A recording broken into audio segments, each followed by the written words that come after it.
Chapter 22. The Sobbing Moments.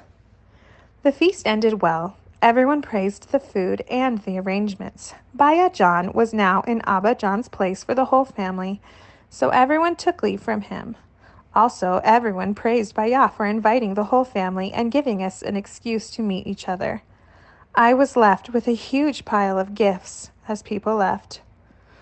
On her way out, Raswana's sister handed me over a pink small box. The packing of a gift revealed that it was from my beloved, so I immediately sneaked it into the inner pocket of my coat.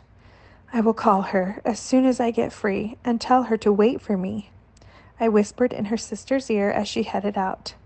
I did as I promised. I dialed Raswana's number when everyone left.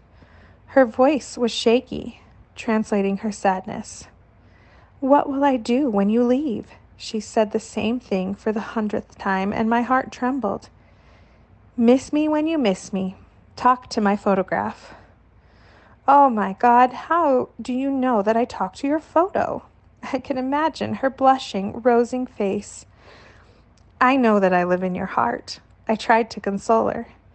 "But you are planning to leave this house and go?" she complained.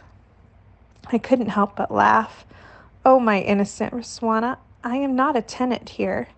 This heart is mine. Wherever I live, this will be mine forever. You and I are tied together with love, and this distance would never matter. I will call you every day, I promised her. I will tell my heart that you and I breathe the same air. That might calm it down, she sobbed again. Stop crying first, Raswana. You know that going to America has been my lifelong dream.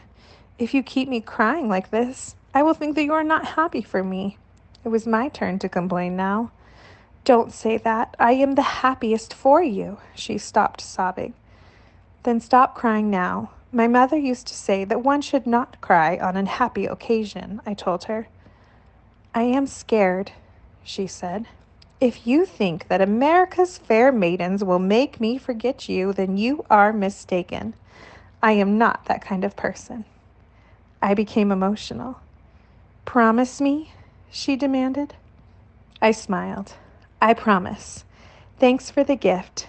Your golden watch has decked my heart. You know how to keep me yours, don't you? I joked and she giggled. The sound of her laughter was magical. Now promise me that you will learn how to make round chapatis, as I don't like to eat a world map in the name of chapati, I teased her. You know it all, don't you? She said sheepishly. Bahabi told me about this talent of Raswana's, so I smiled. Yes, I know it all. Also, I will come now to take my bride with me. Till then, remember you are mine.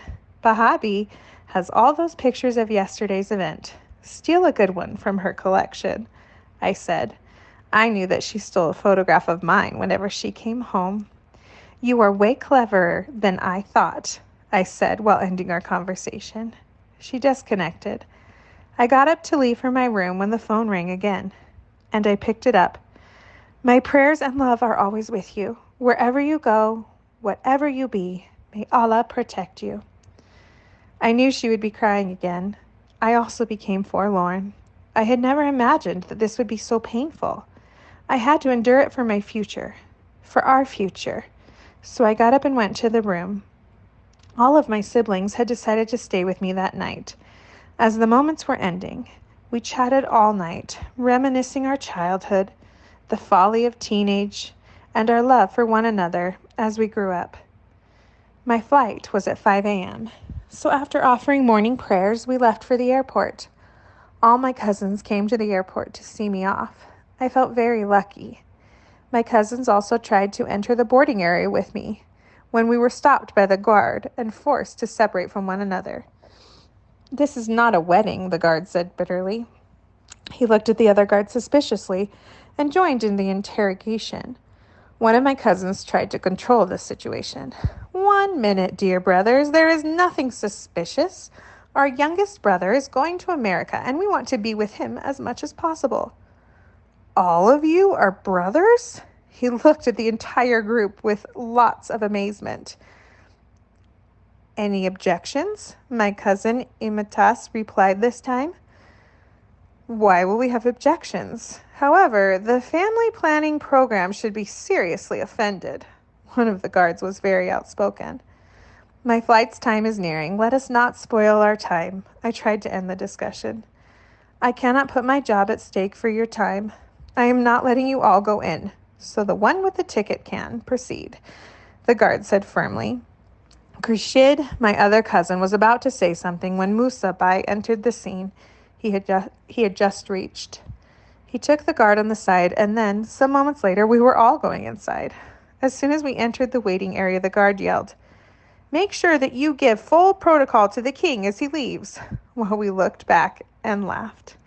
We had some time together, so we chatted to our heart's content. Baya and Musa Bai had brought a fruitcake pastries from home. We had a tea-filled thermos as well. We devoured the tea with cake and confectionery items. The time ended quickly, and my cousins finally said goodbye to me as I proceeded to leave the country.